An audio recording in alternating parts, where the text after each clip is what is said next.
Hello बच्चों, my dream classes के BSc batch में मैं आपका स्वागत करता हूं। पिछली क्लासेस में हमने डिस्कशन किया था कि हमें बीएससी में कौन कौन से सब्जेक्ट्स पढ़ने हैं। यदि आप पीसीएम ग्रुप के छात्र हैं तो आपको बीएससी में नेम के अकॉर्डिंग फिजिक्स, केमिस्ट्री और मैथ्स पढ़ना है, और यदि आप पीएमएस ग्रुप के हैं तो केमिस्ट्री के प्लेस पर आप स्टैटिक्स पढ़ेंगे। तो आपको भी यानी कि पीएमएस वालों को भी 2 सब्जेक्ट्स की क्लासेस आपको यहाँ पे मिल जाएंगी। आज से हम फिजिक्स की क्लासेस शुरू करने जा रहे हैं। फिजिक्स का first paper mechanics and wave motion आज हम लोग पढ़ेंगे, बट उससे पहले स्प्रेड द गुडनेस। जिन बच्चों को इसकी आवश्यकता है इस वीडियो को आप उन बच्चों के साथ ज़रूर शेयर करिए, और यदि आप नए हैं तो इस चैनल को सब्सक्राइब भी कर लीजिए, क्योंकि आपको सभी लेक्चर्स कंटिन्यूसली इस चैनल पे मिलते रहेंगे। और नोट्स के लिए हमारा जो टेलीग्राम ग्रुप है उसको ज्वाइन कर लीजिए, उसका लिंक हमने डिस्क्रिप्शन बॉक्स में दे रखा है, वहाँ से आप ज्वाइन कर सकते हैं। एक और बात, जो बच्चे हिंदी मीडियम से हैं वो थोड़ा सा भी टेंशन नहीं लेंगे, उनको सभी टर्म्स मैं हिंदी में बता दूंगा, और हायर एजुकेशन के लिए आपको अब थोड़ा सा इंग्लिश की आदत डालनी पड़ेगी। 1-2 महीने में आपको जब आदत हो जाएगी तो सब चीज़ें आपके लिए भी उतनी ही ईजी होंगी जितना बाकी के लिए है। आप थोड़े से भी कम नहीं हो, केवल एक लैंग्वेज का फ़र्क है, और मोस्ट ऑफ द लोगों को आई थिंक ज़्यादा प्रॉब्लम नहीं होंगी, क्योंकि सभी टर्म्स मैं हिंदी में ही एक्सप्लेन करूँगा, केवल नोट्स जो होंगे वो इंग्लिश में होंगे। तो चलिए शुरू करते हैं आज की क्लास। फिजिक्स का पहला paper mechanics and wave motion. Mechanics and wave motion ये आपका पहला पेपर है। इसमें सबसे पहले हम लोग समझते हैं कि मैकेनिक्स है क्या। Mechanics is the branch of physics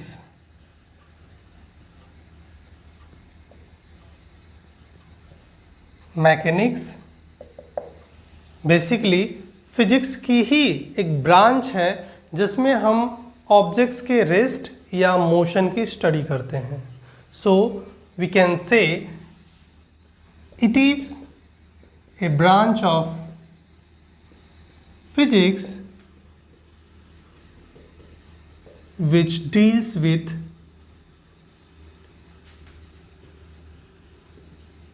the study of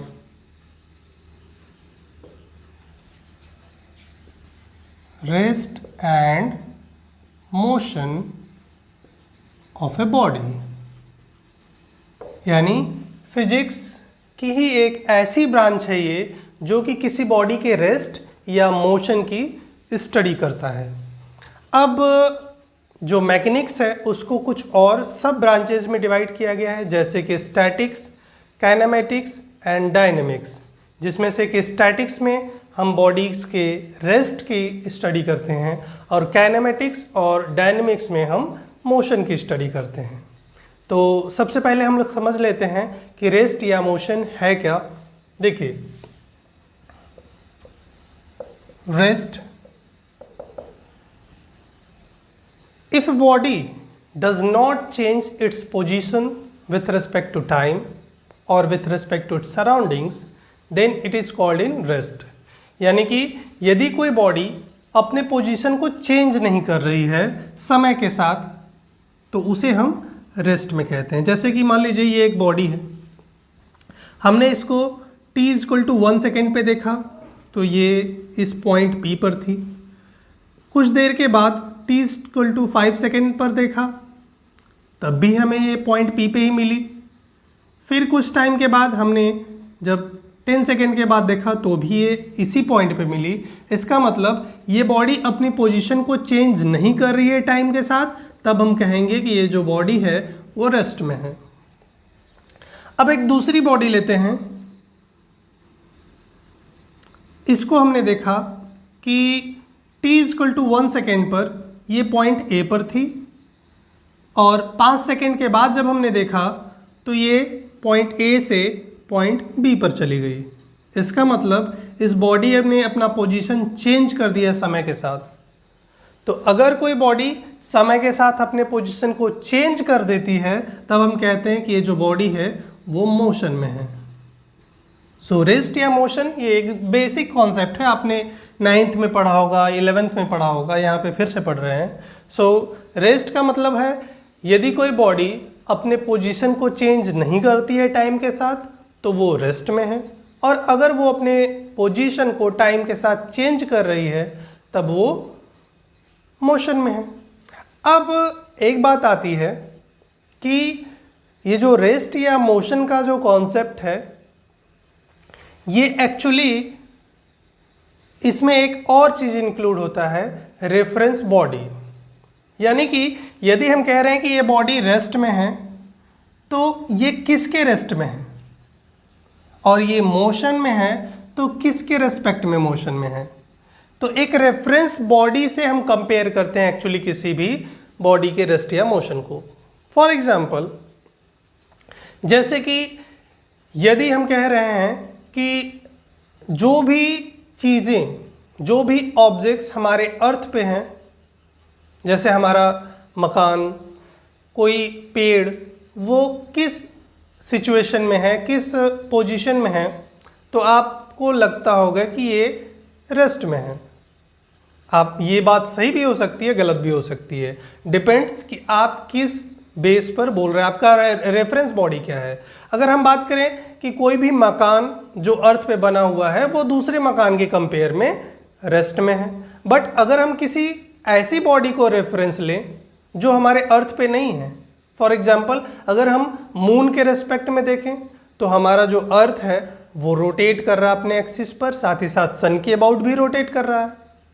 तो अगर अर्थ रोटेट कर रहा है तो इस पर जितनी भी बॉडीज़ हैं वो भी तो रोटेट कर रही हैं। इट मीन्स मून के रेस्पेक्ट में सेम ट्री या जो मकान है वो क्या है, मोशन में है। यानी कि कोई भी बॉडी रेस्ट में है या मोशन में है, इसको डिसाइड करता है reference body. So normally rest या मोशन का जो हमने डिफिनीशन दिया है वो टाइम के रेस्पेक्ट में हम लेके चलते हैं, बट जब हम डिटेल में और बात करते हैं तो ये इसमें रेस्ट या मोशन हमेशा इसको डिसाइड करने वाला एक रेफरेंस बॉडी होता है। अब हम लोग उस रेफरेंस बॉडी के बारे में और डिटेल में समझेंगे। तो अब यहाँ से हमारा चैप्टर शुरू होता है। सबसे पहले हम लोग बात करते हैं उस रेफरेंस बॉडी के बारे में जिसे हम कहते हैं फ्रेम ऑफ रेफरेंस, और हिंदी में इसको बोलते हैं निर्देश फ्रेम। आपने पढ़ा होगा यदि आप हिंदी मीडियम से हैं तो चलिए देखते हैं फ्रेम ऑफ रेफरेंस क्या होता है।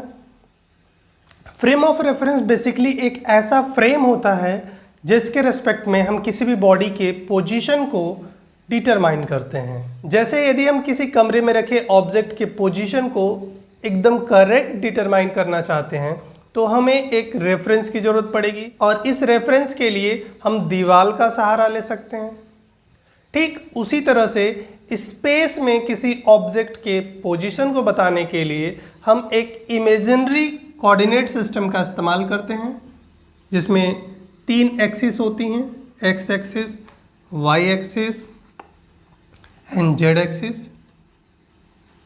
इन तीनों एक्सिस के हेल्प से हम स्पेस में किसी भी पॉइंट का पोजीशन बता सकते हैं, और ये जो कोऑर्डिनेट सिस्टम है जिसके रेस्पेक्ट में हम किसी भी बॉडी का पोजीशन बता रहे हैं, इसी कोऑर्डिनेट सिस्टम को हम बोलते हैं फ्रेम ऑफ रेफरेंस। अब ये फ्रेम ऑफ रेफरेंस कई टाइप्स के हो सकते हैं। जो सिंपलेस्ट फ्रेम ऑफ रेफरेंस हम यूज़ करते हैं, सबसे पुराना फ्रेम ऑफ रेफरेंस, उसे हम कहते हैं कार्टेशियन कोऑर्डिनेट सिस्टम। तो देखिए फ्रेम ऑफ रेफरेंस, जैसे ये एक पॉइंट है, इसका पोजीशन हमें बताना है तो कैसे हम बता सकते हैं। हमें बताना पड़ेगा कि ये एक्स एक्सिस से पे हम चलेंगे, पहले मान लीजिए एक्स डिस्टेंस चले, फिर वाई एक्सिस पे चलना पड़ेगा, मान लीजिए हमने वाई डिस्टेंस कवर किया, और जेड एक्सिस पे सपोज कर लीजिए हमने जेड डिस्टेंस कवर किया। सपोज कर लीजिए पॉइंट P यहाँ पे है, तो इस पॉइंट का जो कोऑर्डिनेट होगा x, y, z, इसकी हेल्प से हम इस पॉइंट का पोजीशन बता सकते हैं। तो ये जो रेफरेंस हमने यूज़ किया इस पॉइंट के पोजीशन को बताने के लिए इस रेफरेंस को ही हम बोलते हैं फ्रेम ऑफ रेफरेंस। तो फिर से एक बार डिफिनीशन ध्यान समझ लीजिए। It is an imaginary coordinate system. Actual में आपको कहीं ऐसा फिजिकली ये देखने को नहीं मिलेगा, आप कहीं भी एक इमेजिनरी कोऑर्डिनेट सिस्टम मान सकते हैं जो कि किसी रिजिड बॉडी से अटैच्ड रहेगा। रिजिड बॉडी से इसलिए अटैच कर दे रहे हैं ताकि ये फ्रेम ऑफ रेफरेंस अपना पोजीशन चेंज ना करे। हालांकि ये चेंज कर भी सकता है, अभी हम लोग टाइप्स जब बात करेंगे तो वहाँ पे हम लोग इसके बारे में डिस्कशन करेंगे। So, it is an imaginary coordinate system attached to a rigid body with respect to which the position of any body in a space can be described। यानी कि ये एक काल्पनिक कोऑर्डिनेट सिस्टम है जो कि किसी दृढ़ वस्तु से अटैच होती है जिसके रेस्पेक्ट में हम किसी भी पॉइंट या बॉडी का जो कि स्पेस में है उसकी पोजीशन को डिस्क्राइब कर सकते हैं। तो I think frame of reference आपको समझ में आ गया होगा। फिर भी अगर डाउट है तो आप कमेंट बॉक्स में ज़रूर लिखिएगा, हम उसको वहाँ पे समझाने की कोशिश करेंगे। तो जो सिंपलेस्ट फ्रेम ऑफ रेफरेंस हम लोग यूज़ कर रहे हैं यहाँ पे, इसे हम बोलते हैं कार्टेशियन फ्रेम ऑफ रेफरेंस। ठीक है, इसमें हम किसी भी बॉडी के या किसी भी पॉइंट के पोजीशन को 3 एक्सिस x, y और z के रेस्पेक्ट में डिस्क्राइब करते हैं। और इस पॉइंट का मान लीजिए पोजीशन हम लोग एक और तरह से दिखा सकते हैं। मान लीजिए ये इसका पोजीशन r है जो इससे कुछ एंगल बनाता हुआ, ये डिस्टेंस r है। तो एक पोजीशन वेक्टर हम लोग ड्रॉ करें अगर वेक्टर r, तो ये वेक्टर r भी इसके पोजीशन को दिखा सकता है। और इस वेक्टर r का जो वैल्यू होगा वो हम लोग लिख सकते हैं x, यानी x एक्सिस पे हमने जितना डिस्टेंस कवर किया i कैप है यूनिट वेक्टर जिसको हम एकांक सदिश कहते थे, जिसका परिमाण 1 होता है, 1 होता है, यानी मैग्नीट्यूड 1 होता है, जो x एक्सिस के अलॉन्ग इसका डायरेक्शन होता है, प्लस y यानी कि y डायरेक्शन में हमने जितना डिस्टेंस कवर किया। j कैप एक यूनिट वेक्टर है जिसका डायरेक्शन y एक्सिस के अलॉन्ग होता है, प्लस z k कैप। सो ये वेक्टर r जो है ये इस पॉइंट P का पोजीशन वेक्टर है जो इस फ्रेम ऑफ रेफरेंस के रेस्पेक्ट में इस पॉइंट P के पोजीशन को डिस्क्राइब कर रहा है। आई थिंक अब आपको फ्रेम ऑफ रेफरेंस क्या होता है ये समझ में आ गया होगा। फ्रेम ऑफ रेफरेंस एक ऐसा कोऑर्डिनेट सिस्टम होता है जिसके रेस्पेक्ट में हम किसी भी बॉडी के पोजीशन को डिस्क्राइब कर सकते हैं। अब इस फ्रेम ऑफ रेफरेंस के टाइप्स भी समझ लेते हैं। ये 2 तरह का होता है, इनर्शियल फ्रेम ऑफ रेफरेंस और non inertial frame of reference. एक और बात बताएं, फ्रेम ऑफ रेफरेंस जरूरी नहीं है कि उसमें हम कोऑर्डिनेट एक्सिस ही लें, हम किसी भी बॉडी को ले सकते हैं जिसके रेस्पेक्ट में हम किसी दूसरे बॉडी की पोजीशन को डिस्क्राइब कर रहे हैं। तो अगर टाइप्स की बात करें फ्रेम ऑफ रेफरेंस के, तो पहला है इनर्शियल फ्रेम ऑफ रेफरेंस और दूसरा है non inertial frame of reference. तो अभी हमने बताया कि फ्रेम ऑफ रेफरेंस में ज़रूरी नहीं कि हम कोऑर्डिनेट एक्सिस का ही यूज़ करें, ये एक टाइप है। हम किसी ऑब्जेक्ट को भी फ्रेम ऑफ रेफरेंस के रूप में ले सकते हैं। जैसे हम अपने अर्थ को ही फ्रेम ऑफ रेफरेंस के रूप में ले सकते हैं। जैसे आप अगर किसी बॉडी का पोजीशन बताना है जो कि अर्थ पे है, तो आप अर्थ के रेस्पेक्ट में भी उसका पोजीशन बता सकते हैं या किसी और ऑब्जेक्ट के रेस्पेक्ट में भी आप उसका पोजीशन बता सकते हैं। जैसे यदि आप सपोज कर लीजिए स्पेस में हैं और वहाँ पे किसी दूसरे एस्ट्रोनॉट को आप अपना घर बताना चाहते हैं, तो आप अर्थ के रेस्पेक्ट में बता सकते हैं कि आपका जो घर है वो अर्थ पे है। अब अर्थ पे कहाँ पे है, तो आप फ्रेम ऑफ रेफरेंस और डिटेल कर सकते हैं इसको कि मेरा जो घर है वो अर्थ पे इंडिया में है। और अधिक ज़्यादा एक्यूरेट वैल्यू देना चाहते हैं तो कुछ और फ्रेम ऑफ रेफरेंस ले सकते हैं कि मेरा जो घर है इंडिया के इस स्टेट में है, इस स्टेट के इस डिस्ट्रिक्ट में है, या इस विलेज में है, या इस सिटी में है, अपना मकान नंबर बता सकते हैं। तो इस तरह से आपका जो घर है वो एग्जैक्ट समझ जाएगा, उसका पोजीशन कहाँ पे है, उसको ज़्यादा एक्यूरेट समझ में आ सकता है। तो इस तरह से आप फ्रेम ऑफ रेफरेंस को चेंज भी कर सकते हैं, अलग अलग ऑब्जेक्ट को आप फ्रेम ऑफ रेफरेंस के रूप में यूज कर सकते हैं। तो यहाँ पे हम बात करने जा रहे हैं फ्रेम ऑफ रेफरेंस के टाइप्स, जो कि है inertial frame of reference and non inertial frame of reference. तो देखिए इनर्शियल फ्रेम ऑफ रेफरेंस पहले समझ लेते हैं कि क्या है।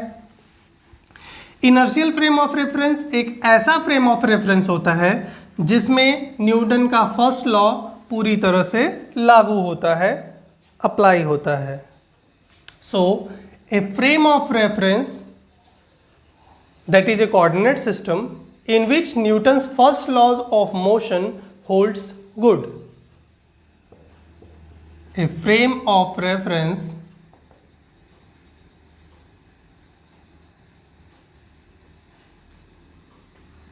in which Newton's first law holds good. अब न्यूटन का फर्स्ट लॉ क्या है भाई, आपने पढ़ा हुआ है क्लास 11th में, फिर से हम समझा दे रहे हैं।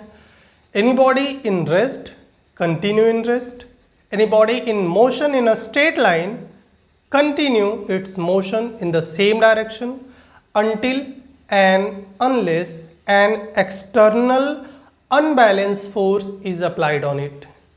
इसका मतलब यदि कोई बॉडी रेस्ट में है तो वो रेस्ट में ही रहना चाहती है, यदि वो मोशन कर रही है एक सीधी रेखा में तो वो मोशन ही करना चाहती है। कब तक? जब तक कि उस पर कोई एक्सटर्नल अनबैलेंस, कोई बाहरी असंतुलित बल न लगा दिया जाए। तो ये है न्यूटन का फर्स्ट लॉ, जिसे हम लॉ ऑफ इनर्शिया भी कहते हैं। अगर ये पूरी तरह से पालन हो रहा है इस फ्रेम ऑफ रेफरेंस के रिस्पेक्ट में, तब हम कहेंगे कि ये frame of reference inertial frame of reference है। अब इसका एक एग्जांपल भी दे रहे हैं, तो देखिए इनर्शियल फ्रेम ऑफ रेफरेंस का एक एग्जांपल देते हैं। जैसे अगर कोई फ्रेम ऑफ रेफरेंस या कोई सभी ऐसे फ्रेम ऑफ रेफरेंस जो कि एक स्ट्रेट लाइन में कांस्टेंट वेलोसिटी से मोशन कर रहे हैं, किसके रेस्पेक्ट में? इनर्शियल फ्रेम ऑफ रेफरेंस के। तो वो फ्रेम ऑफ रेफरेंस भी या ऐसी बॉडीज भी इनर्शियल फ्रेम ऑफ रेफरेंस कहलाती हैं। जैसे कि सपोज कर लीजिए कोई बॉडी है, कोई ऑब्जेक्ट है, वो इनर्शियल फ्रेम ऑफ रेफरेंस के रेस्पेक्ट में एक स्ट्रेट लाइन में कांस्टेंट वेलोसिटी से मूव कर रही है, जो कि है न्यूटन का फर्स्ट लॉ। तो वो बॉडी भी एक इनर्शियल फ्रेम ऑफ रेफरेंस की तरह यूज की जा सकती है। तो अगर कोई ट्रेन एक सीधी ट्रैक पर चल रही है किसी इनर्शियल फ्रेम ऑफ रेफरेंस के रेस्पेक्ट में, तो वो ट्रेन को या उस ट्रेन को भी हम इनर्शियल फ्रेम ऑफ रेफरेंस की तरह यूज कर सकते हैं। So inertial frame of reference is a coordinate system in which Newton's first law of motion holds good. इतनी बात समझ में आ गया? इट मीन्स इसमें बॉडी कांस्टेंट वेलोसिटी से स्ट्रेट डायरेक्शन में मोशन करेगी, और अगर वेलोसिटी कांस्टेंट है, डायरेक्शन चेंज नहीं हो रहा है, तो इसका मतलब हुआ कि एक्सेलरेशन भी प्रोड्यूस नहीं होगा, उस बॉडी में त्वरण भी उत्पन्न नहीं होगा। तब इस तरह के फ्रेम ऑफ रेफरेंस को एक और नाम से बोला जा सकता है unaccelerated frame of reference. Unaccelerated frame of reference भी इसे कहा जा सकता है। चलिए अब हम दूसरे टॉपिक की बात करते हैं। दूसरा टाइप इसका है non inertial frame of reference. तो ये non inertial frame of reference क्या होगा? तो ऑब्वियस ही बात है, इसका जस्ट अपोजिट कर लीजिए। A frame of reference in which Newton's laws of motion does not holds good. अब इसका अपोजिट बस कर दीजिए। सो we can say a frame of reference having accelerated motion related to an inertial frame of reference for which basic physical laws like Newton's second law becomes completely different. It is called non-inertial frame of reference.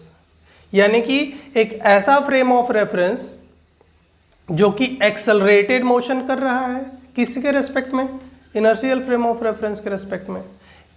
तो ऐसे frame of reference में जो भी physical laws हैं जैसे Newton का के laws जो हैं, ठीक है, वो कंप्लीटली डिफरेंट हो जाएंगे। तो ऐसे फ्रेम ऑफ रेफरेंस को हम non inertial frame of reference कहेंगे। इसका एग्जांपल क्या है, तो इसका एग्जांपल है earth. Earth is a good example of non inertial frame of reference. अब ये कैसे अर्थ एग्जांपल हो सकता है भाई, बिकॉज आप जानते हैं जो अर्थ है वो कंटिन्यूसली मोशन कर रहा है अपने एक्सिस के अबाउट भी और सन के अबाउट भी, और सन के अबाउट इसका जो मोशन है वो भी कांस्टेंट वेलोसिटी से नहीं होता है, वो कंटिन्यूसली चेंज होता रहता है। जब ये सन के नज़दीक रहता है तो इसका मोशन फास्ट होता है, इसकी वेलोसिटी अधिक होती है। जब ये सन से दूर जाता है तो इसकी वेलोसिटी स्लो हो जाती है। आपने केप्लर्स लॉ पढ़ा हुआ है क्लास 11th में, वहाँ पे आपने स्टडी किया था एरियल वेलोसिटी का जो कॉन्सेप्ट था। तो एक ऐसा फ्रेम ऑफ रेफरेंस जो कि एक्सेलरेटेड है, अब ऑब्वियस सी बात है अर्थ का जो मोशन है सन के अबाउट वो एक्सेलरेटेड मोशन ही है। तो अगर अर्थ को हम लोग यूज़ कर रहे हैं रेफरेंस बॉडी के रेस्पेक्ट में, तब ये जो अर्थ है वो कैसा फ्रेम ऑफ रेफरेंस होगा, non inertial frame of reference. क्योंकि यहाँ पे जितने भी लॉज हैं न्यूटन के वो थोड़ा सा चेंज हो जाएंगे, डिफरेंट हो जाएंगे। क्यों ऐसा होगा, क्योंकि सपोज कर लीजिए कोई बॉडी है जो कि मोशन कर रही है, अब हम उसका पोजीशन डिस्क्राइब कर रहे हैं किसके रेस्पेक्ट में, अर्थ के रेस्पेक्ट में। अब अर्थ खुद ही अपना पोजीशन चेंज कर रहा है, और वो भी ऐसा नहीं है कि एक कांस्टेंट स्पीड से कर रहा हो। अगर कांस्टेंट स्पीड से पता कर रहा होता तो हमें पता चल जाता कि हाँ अब इतने टाइम के बाद यहाँ पे होगा। बिकॉज ये एक्सेलरेटेड मोशन कर रहा है तो इसका खुद का पोजीशन लगातार चेंज हो रहा है। तो ये जब किसी और बॉडी के पोजीशन को इसके रेस्पेक्ट में डिस्क्राइब करेंगे तो ये यहाँ पे इसका पोजीशन डिफरेंट हो जाएगा। तो ऐसे फ्रेम ऑफ रेफरेंस जो कि एक्सेलरेटेड मोशन कर रहे हों, तो उनके रेस्पेक्ट में अगर हम लोग जितने भी लॉज हैं न्यूटन के उनको अप्लाई करेंगे किसी बॉडी पे तो वो डिफरेंट हो जाएंगे, यानी कि they do not holds good on non inertial frame of reference. तो अर्थ एक अच्छा एग्जाम्पल है non inertial frame of reference के। सिंपली याद रखिए कोई ऐसा फ्रेम ऑफ रेफरेंस जो खुद ही मोशन कर रहा है और एक्सेलरेटेड मोशन कर रहा है, यानी कि वो कांस्टेंट स्पीड और सेम डायरेक्शन में मोशन नहीं कर रहा है। अगर कोई बॉडी कांस्टेंट स्पीड से मोशन कर रहा है, उसका डायरेक्शन स्ट्रेट लाइन है, तो उसकी वेलोसिटी चेंज नहीं होगी, और वेलोसिटी चेंज नहीं होगी तो एक्सेलरेशन प्रोड्यूस नहीं होगा। तो एक चीज़ आपको ध्यान रखना है, यहाँ पे एक्सेलरेशन प्रोड्यूस होगा, यानी कि बॉडी की स्पीड भी चेंज हो सकती है, डायरेक्शन भी चेंज होगा, तभी ना एक्सेलरेशन प्रोड्यूस होगा। तो अगर एक ऐसा फ्रेम ऑफ रेफरेंस जो कि एक्सेलरेटेड मोशन कर रहा है, a frame of reference having accelerated motion relative to an inertial frame for which basic physical laws like Newton's laws of motion becomes completely different is called non-inertial frame of reference, और इसका example है earth. Clear? Inertial frame of reference का example हम लोग लिख सकते हैं कोई भी ट्रेन जो किसी इनर्शियल फ्रेम ऑफ रेफरेंस के रेस्पेक्ट में सीधी ट्रैक पर चल रही है कांस्टेंट स्पीड से, तो उस ट्रेन को हम इनर्शियल फ्रेम ऑफ रेफरेंस की तरह यूज़ कर सकते हैं। वो एग्जांपल हो सकता है इनर्शियल फ्रेम ऑफ रेफरेंस का। तो इस तरह से जो फ्रेम ऑफ रेफरेंस है उसके टाइप्स हमने समझ लिया, inertial frame of reference, non inertial frame of reference. तो अगर इसको डिस्क्राइब करना हो, उसको डिफिनीशन लिखना हो तो आप लिख सकते हैं a frame of reference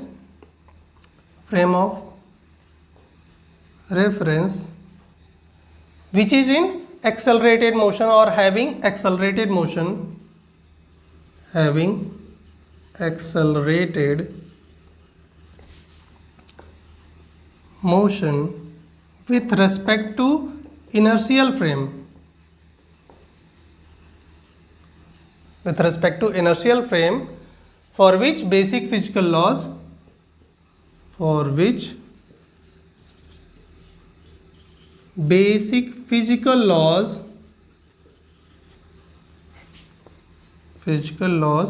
like Newton's laws of motion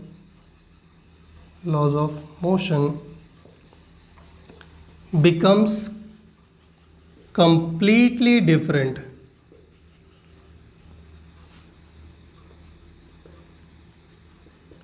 okay तो चलिए अब हम लोग न्यूटन्स लॉज ऑफ मोशन के बारे में पढ़ लेते हैं। तो चलिए अब हम लोग बात कर लेते हैं न्यूटन्स लॉज ऑफ मोशन के बारे में। देखिए जितनी भी चीज़ें पढ़ रहे हैं आप उसको एक स्टोरी वाइज, सीरियल वाइज याद करते चलिए। हम ये जो टॉपिक्स पढ़ रहे हैं सब सीरियल वाइज पढ़ने के पीछे एक रीज़न है, सब एक दूसरे से रिलेटेड है। देखिए हमने अभी क्या क्या चीज़ें डिस्कशन की।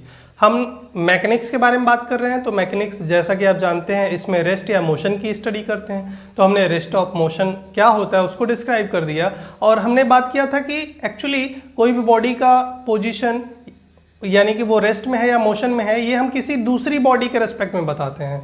तो वहाँ से कॉन्सेप्ट आया फ्रेम ऑफ रेफरेंस का। तो फ्रेम ऑफ रेफरेंस हमने बात कर लिया कि किस होता क्या है और ये कितने टाइप्स का होता है। अब इसके टाइप्स में मैंने पढ़ा इनर्शियल फ्रेम ऑफ रेफरेंस और non inertial frame of reference, जहाँ पे न्यूटन्स के लॉज होल्ड्स गुड और नॉट।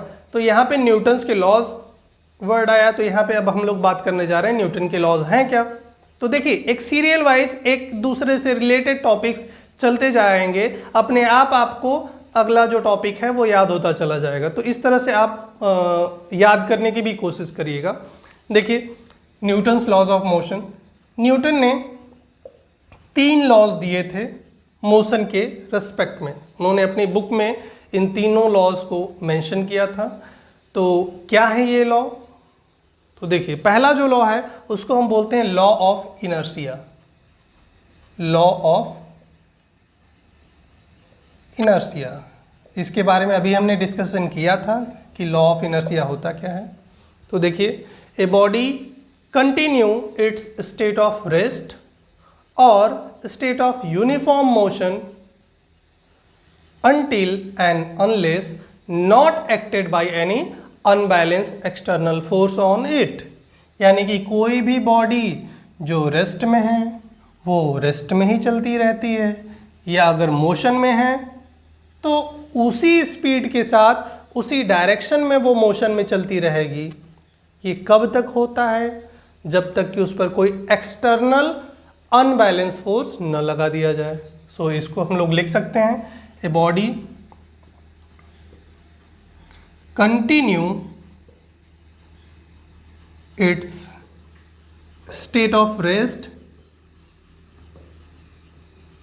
और यूनिफॉर्म मोशन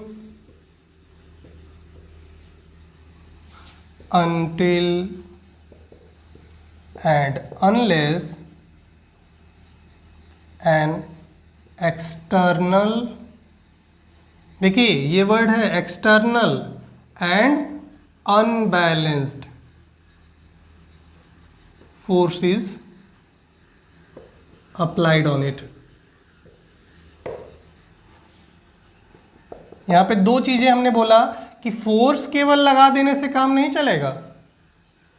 वो फोर्स कैसा होना चाहिए? एक्सटर्नल होना चाहिए और अनबैलेंस्ड होना चाहिए। ध्यान दीजिए, जैसे मान लीजिए एक कार है और इस कार में सपोज कर लीजिए आप बैठे हैं। अब ये कार थोड़ी अच्छी नहीं लग रही है, आप समझ जाइएगा, ये बस है। इस बस में आप बैठे हैं और हो क्या रहा है, आप इस बस में बैठे हुए हैं और बैठे बैठे ही अगली वाली सीट पर फोर्स लगा रहे हैं। अब इस बस को आगे आपको बढ़ाना है, अभी ये रेस्ट में है, इसको मोशन में लाना है। और आप इसको मोशन में कैसे ला रहे हैं? आप खुद बस में बैठ के उसको धक्का लगा रहे हैं, तो क्या वो अपना पोजीशन चेंज करेगी, अपना जो स्टेट है वो चेंज करेगी? ये रेस्ट से मोशन में आ जाएगी? नो। यहाँ पे आप फोर्स भले ही लगा रहे हो, लेकिन ये इसके स्टेट को चेंज नहीं कर सकता है। क्यों? क्योंकि ये जो फोर्स है वो इंटरनल फोर्स है। हमने बोला फोर्स जो होना चाहिए वो एक्सटर्नल होना चाहिए, यानी बाहर से लगना चाहिए। तो इसको अगर बस को आगे ले जाना है तो आपको धक्का जो होगा वो पीछे से लगाना पड़ेगा, बाहर से लगाना पड़ेगा। अब मान लीजिए आपने एक्सटर्नल फोर्स लगा दिया, तो भी एक सिचुएशन ऐसा हो सकता है कि ये बस आगे ना बढ़े। अच्छा, आप फोर्स सपोज कर लीजिए इतना फोर्स लगा रहे हैं जिससे कि ये आगे मोशन कर सकती है, लेकिन अगर इतना ही फोर्स इधर से एक और आपका फ्रेंड है वो इधर से लगा दे, तो अब क्या होगा? आपके फोर्स को इसका फोर्स बैलेंस कर देगा, जो रिजल्टेंट फोर्स होगा इस पे 0 हो जाएगा। तो इसीलिए बोला गया कि ये जो फोर्स आप लगा रहे हो उस बॉडी को आगे बढ़ाने के लिए, वो फोर्स एक्सटर्नल भी होना चाहिए और अनबैलेंस भी होना चाहिए। Okay, so a body continue its state of rest और uniform motion until and unless an external unbalanced force is applied on it।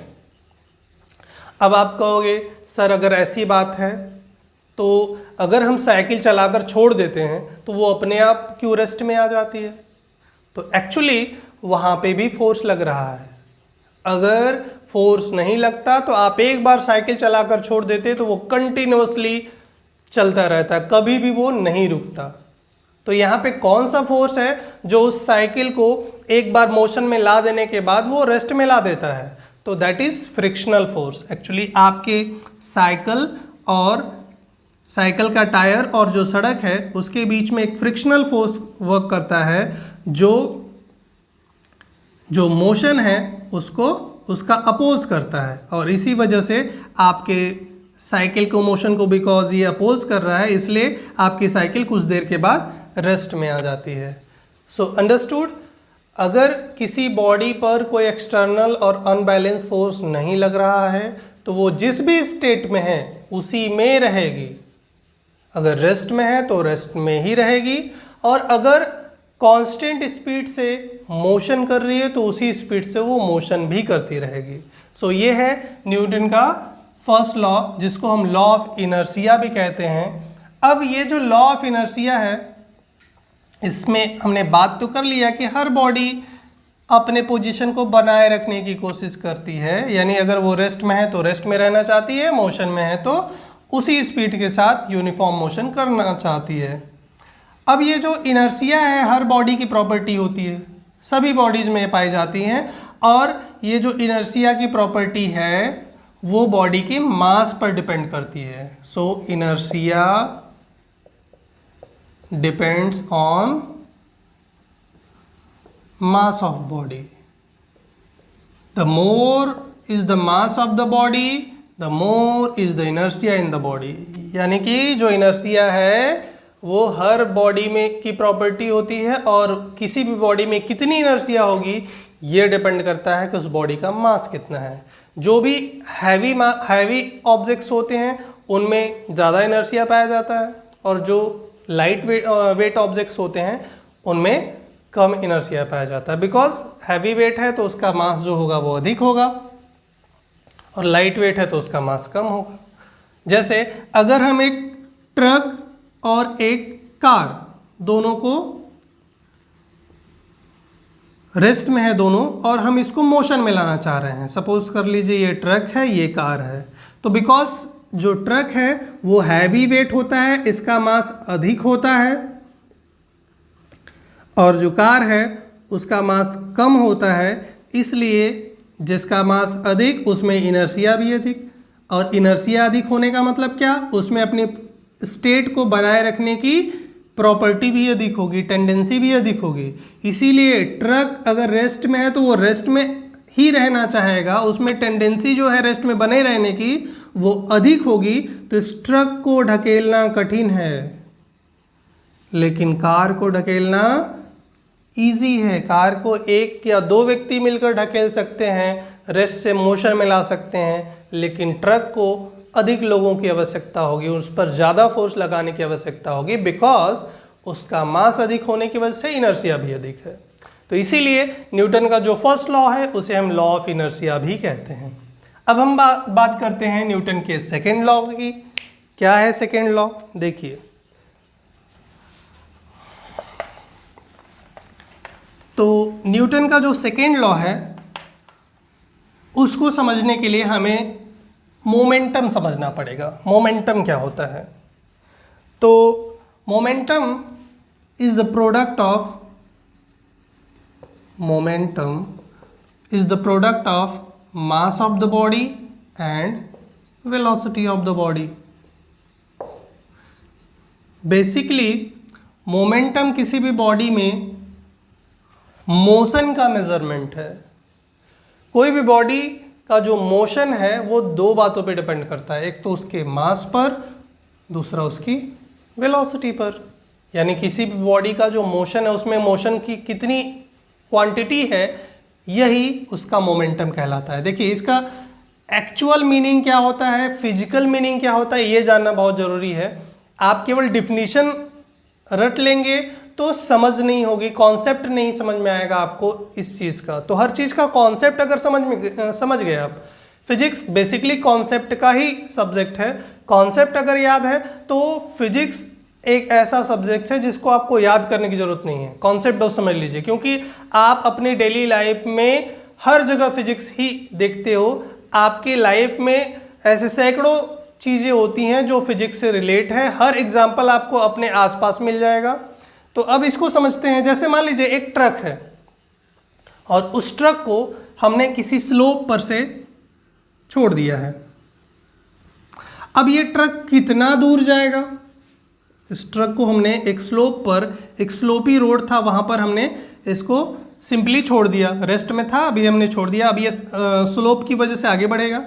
अब ये कितना दूर जाएगा, या इसमें मोशन की जो क्वांटिटी होगी वो कितना होगी, ये दो बातों पे डिपेंड करेगा, इसके मास पर और इसकी वेलोसिटी पर। यानी अगर आप इसके रास्ते में आ जाते हैं, सपोज कर लीजिए ट्रक के, तो आपको ये कितना फोर्स लगाएगा आप पर, कितना दूर आपको भेजेगा, ये दो बातों पे डिपेंड करेगा, इसके मास पर और इसकी वेलोसिटी पर। या सिंपली हम एक वर्ड में बोलना चाहें तो कह सकते हैं इसके मोमेंटम पर डिपेंड करेगा। सो अगर यहीं पर ट्रक के बजाय हमने कार भेजा होता, सेम प्लेस से अगर हमने ट्रक के प्लेस पर अगर हमने कार यूज़ किया होता, और अब आप कार के सामने मान लीजिए आते, आइएगा मत, वैसे सपोज कर ले रहे हैं हम लोग बस, तो अब आपको जो धक्का लगता, अब आपको जो चोट लगती थोड़ी सी कम होती, बिकॉज इस कार में मोशन की जो क्वांटिटी है वो कम है, बिकॉज कार का वेलोसिटी भले ही उतना हो, वेलोसिटी हमने मान लीजिए ट्रक के बराबर ही इसको दिया है, बट इसका मास कम है तो इसमें मोशन की क्वांटिटी यानी मोमेंटम भी कम होगा। सो momentum is the product of mass and velocity. किसी भी बॉडी के मास और वेलोसिटी के प्रोडक्ट को हम मोमेंटम कहते हैं। और मोमेंटम होता क्या है? मोशन की क्वांटिटी, यानी किसी भी बॉडी में मोशन कितना है, कितनी क्वांटिटी में उसके अंदर मोशन है, यही कहलाता है मोमेंटम। अब इसी बात से हम लोग समझते हैं कि न्यूटन का सेकेंड लॉ क्या है। सो न्यूटन के सेकेंड लॉ को हम लॉ ऑफ फोर्स भी कहते हैं, बिकॉज यहाँ से हमें फोर्स का मैग्नीट्यूड पता चलेगा, उसका वैल्यू हम लोग निकालेंगे। जो न्यूटन का फर्स्ट लॉ है वो फोर्स की डिफिनीशन है, और सेकेंड लॉ में हमें फोर्स का फॉर्मूला मिलेगा। तो देखिए कैसे मिलेगा। न्यूटन का सेकेंड लॉ, जिसे हम लॉ ऑफ फोर्स कहते हैं, ये कहता है the rate of change of momentum, the rate of change of momentum of a moving body किसी मूविंग बॉडी में ही मोमेंटम हो सकता है। So the rate of change of momentum of a moving body is directly proportional to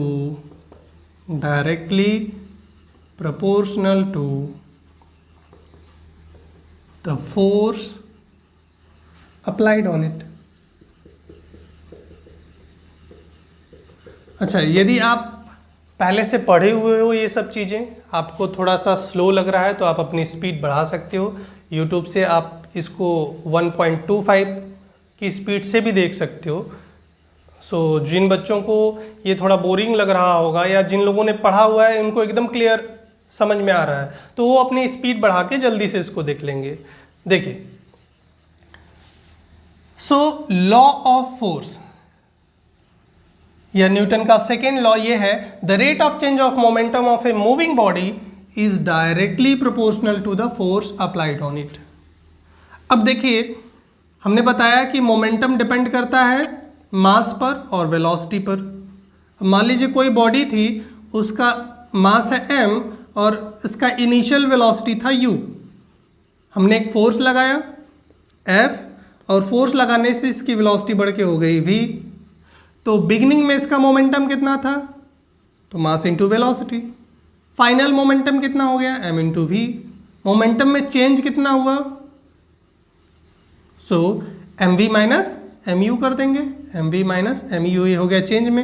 अब हमने केवल change of momentum नहीं बोला है, rate of change of. Rate का मतलब यूनिट टाइम में कितना हुआ। तो अगर टी टाइम में मोमेंटम में जो चेंज हुआ है वो M V minus M U हुआ है तो यूनिट टाइम में कितना होगा? तो टाइम से डिवाइड कर लीजिए।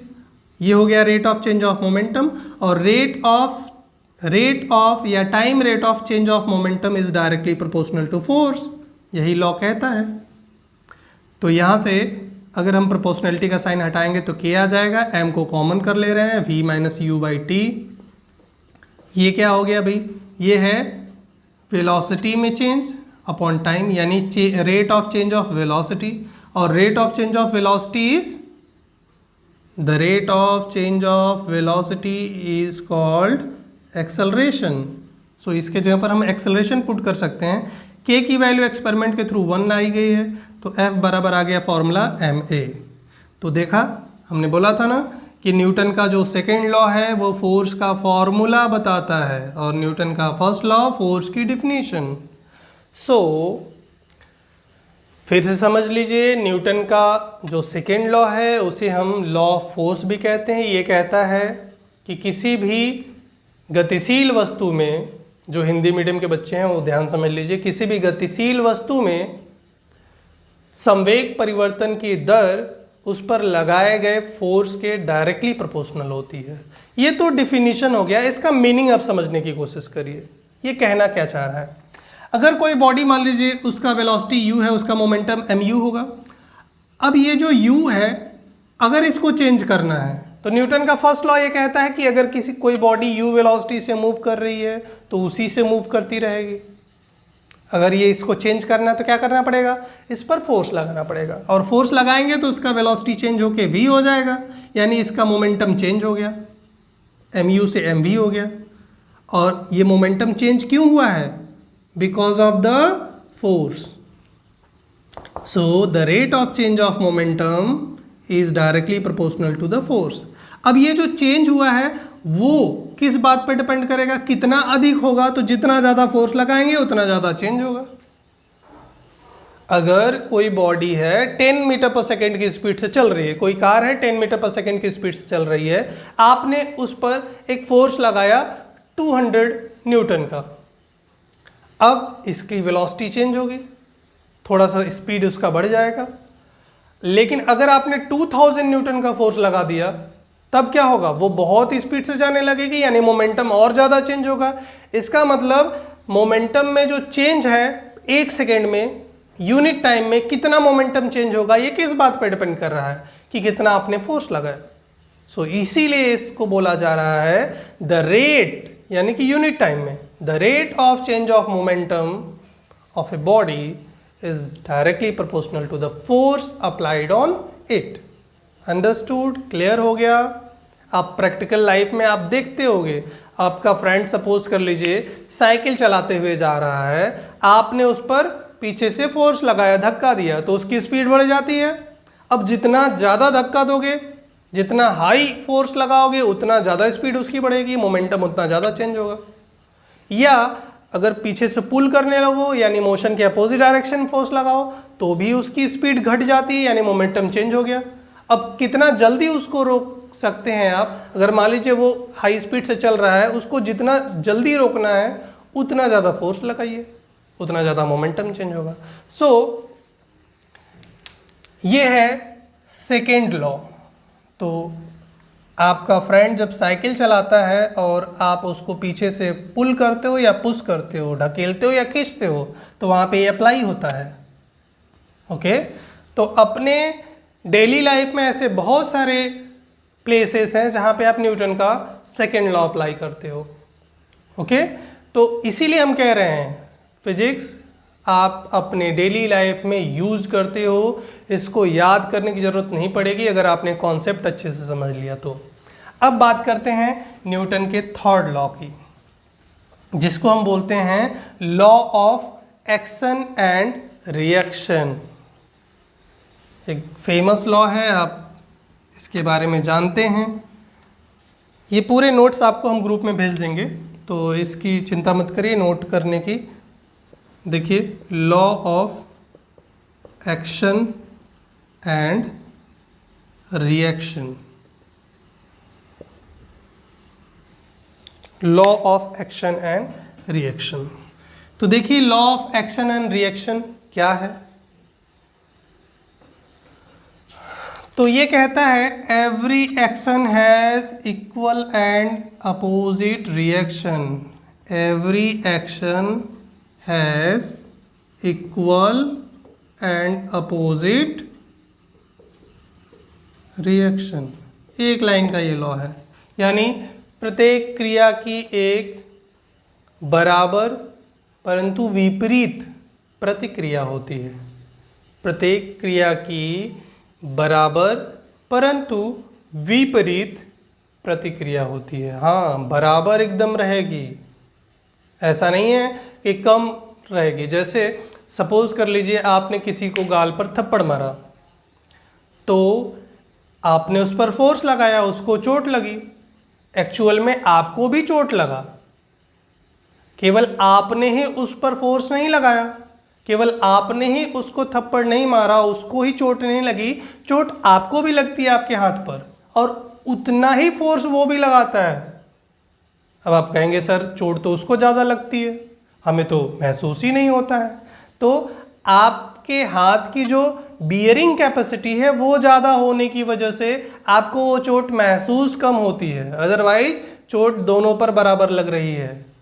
अंडरस्टूड, फोर्स दोनों पर बराबर लग रहा है, बस बियरिंग कैपेसिटी की वजह से किसी को अधिक महसूस हो रहा है वो सेम फोर्स, किसी को कम महसूस हो रहा है। जैसे यदि हम सेम फोर्स लगाएं एक नॉर्मल इंसान पर और एक मजबूत पहलवान पर, तो सेम फोर्स, सेम थप्पड़ एक नॉर्मल इंसान पर बहुत ज़्यादा महसूस होता है, एक पहलवान को समझ में ही नहीं आता है। इसका मतलब क्या हुआ, फोर्स तो आपने दोनों पर बराबर लगाया, लेकिन बियरिंग कैपेसिटी यानी कि उसको सहने की जो क्षमता है वो दोनों में अलग अलग होने की वजह से दोनों को अलग अलग तरीके से महसूस हो रहा है, अदरवाइज फोर्स दोनों पर बराबर लगा है। तो इसका मतलब अब समझ में आ गया। अगली बार से अगर आपको कोई थप्पड़ मारता है तो एक्चुअली आप भी उसको उतना ही फोर्स लगाते हो, आप भी उसको उतना ही चोट पहुंचाते हो, बस उसको महसूस कम हुआ है, तो उसको माफ कर देना। ओके, तो देखिए, सो थर्ड लॉ जो कि एक्शन एंड रिएक्शन का है, ये कहता है every action has equal and opposite reaction.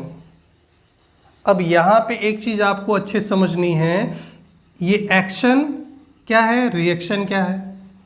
सो अब देखिए, एक्शन और रिएक्शन बेसिकली एक फोर्स है। जैसे अगर हम इस बोर्ड पर एक फोर्स लगा रहे हैं तो चोट हमें लग रहा है, फोर्स भी हमने लगाया, चोट हमें क्यों लग रहा है भाई, इसका मतलब हुआ कि ये बोर्ड भी हम पर उतना ही फोर्स लगा रहा है अपोजिट डायरेक्शन में। So every action has equal and opposite reaction. और एक और चीज बहुत इंपॉर्टेंट है, action and reaction acts on different bodies. जो एक्शन है और रिएक्शन है ये दोनों फोर्सेस अलग अलग बॉडीज पे लग रही हैं। देखिए हमने जो फोर्स लगाया इस बोर्ड के ऊपर वो है एक्शन और इसने जो हमारे ऊपर फोर्स लगाया वो है रिएक्शन। नहीं तो क्या होता, कभी कभी क्वेश्चन आपको घुमाकर पूछ देता है कि अगर एक्शन और रिएक्शन बराबर होता है और अपोजिट डायरेक्शन में होता है तो इसका रिजल्टेंट जीरो हो जाना चाहिए। तो आपको क्या लगा, अगर ये दोनों बराबर और अपोजिट है तो इसका रिजल्टेंट जीरो होना चाहिए या नहीं? तो अगर ये एक ही बॉडी पे लगते तब ना जीरो होते, तब ना ये दोनों एक दूसरे को बैलेंस करते। एक्चुअली ये तो अलग अलग बॉडीज पे लग रहे हैं। देखिए मान लीजिए एक्शन लग रहा है इस पर ऐसे, तो रिएक्शन लग रहा है इस पर इधर। अब ये बॉडी अलग है, ये बॉडी अलग है, कहाँ से दोनों एक दूसरे को बैलेंस कर सकते हैं? तो इस चीज़ को आप ध्यान से समझिएगा। एवरी एक्शन, सपोज कर लीजिए पहली बॉडी है ये दूसरी बॉडी है, तो अगर पहली बॉडी पर दूसरी बॉडी के द्वारा लगाया गया जो फोर्स है F12 से रिप्रेजेंट करें और दूसरी बॉडी पर पहली बॉडी के द्वारा लगाया गया फोर्स F21 से रिप्रेजेंट करें, तो ये दोनों फोर्सेज जो हैं वो देख रहे हैं एक दूसरे के इक्वल हैं, बट अपोजिट हैं, तो अपोजिट दिखाने के लिए यहाँ पे माइनस साइन लगा सकते हैं। सो ये है न्यूटन का third law, action and reaction. इसके एग्जाम्पल आप अपने डेली लाइफ में हर जगह देखते हो।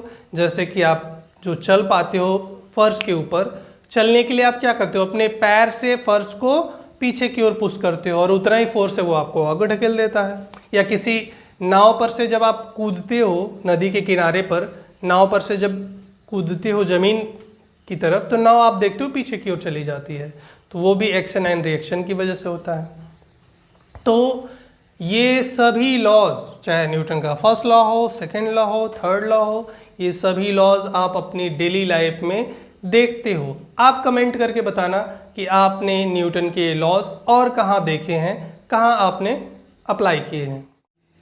तो आज का वीडियो यहीं पे समाप्त करते हैं। Be happy, keep up the good work.